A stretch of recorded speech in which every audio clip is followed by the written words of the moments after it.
Good afternoon বন্ধুরা, কোথায় এসছি তোমরা কি জায়গাটা চিনতে পারছো? হ্যাঁ, অনেকেই হয়তো চিনতে পারছো। এটা হচ্ছে Kolkata new market area. New market অনেক দিন পরে এলাম, বেশ অনেক মাস পরে এলাম। বেশ অনেক দিন আগে একবার এসেছিলাম। বেশ কী বলবো, 6-7 মাসের বেশি হয়ে গেছে। শীতের সময় একবার এসেছিলাম একাই। আবার চলে এলাম নিউ মার্কেটে, একটা দরকার এখানে একটা দোকান থেকে কয়েকটা জিনিস কিনবো বলে। দেখো সেই কিন্তু জমজমাট নিউ মার্কেট। তবে কি এখন তো ফেস্টিভ্যালটা নেই, ফেস্টিভ্যাল আসছে দুর্গাপুজোর সময়, আরও তখন ভিড় থাকবে। হিসেব মতো ফেস্টিভ্যালগুলো তো নিউ মার্কেট বেশি ভিড় হয় আর কি। তবু নিউ মার্কেটই আর কি। এখানে মানে সবাই বেশ কেনাকাটা করতে আসে, ভালোও লাগে। আমি নিউ মার্কেট থেকে সেভাবেই কেনাকাটা করি না, টুকটাক যতটুকু আর কি দরকার লাগে সেই রকম।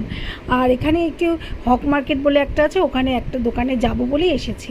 আর সেখান থেকে আমার জিনিসটা কেনা হয়ে গেছে, সেটা তোমাদের সঙ্গে পরে শেয়ার করব। চলো, এখান থেকে সকাল দুপুরবেলা সেরকম কিছু খাইনি বলে একটুখানি একটা পেস্ট্রি খেয়ে নিলাম।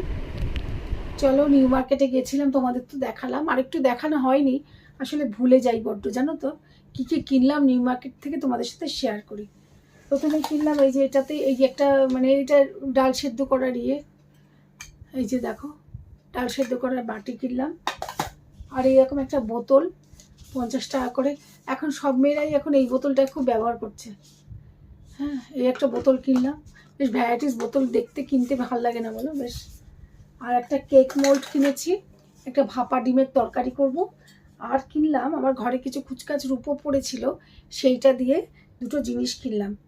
একটা হচ্ছে দেখো, এই যে দেখতে পাচ্ছ, একটা সরু চেন কিনলাম, আর একটা পেন্ডেন্ট দিয়ে পরবো বলে।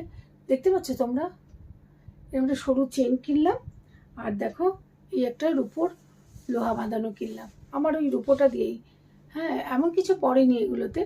আর এটা কিনলাম হচ্ছে, এই যে তোমাদের দেখাই, এই যে বি মতিরাম থেকে, দেখতে পাচ্ছ তোমরা, তার নামটা কি দেখা যাচ্ছে?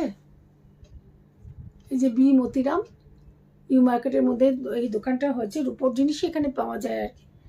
হ্যাঁ, কালেকশানগুলো খুব সুন্দর। ওখানে গিয়ে ভিডিওটা করা হয়নি আজকে, মানে কথায় কথা দোকানটা খুব ভিড় থাকে সবসময়।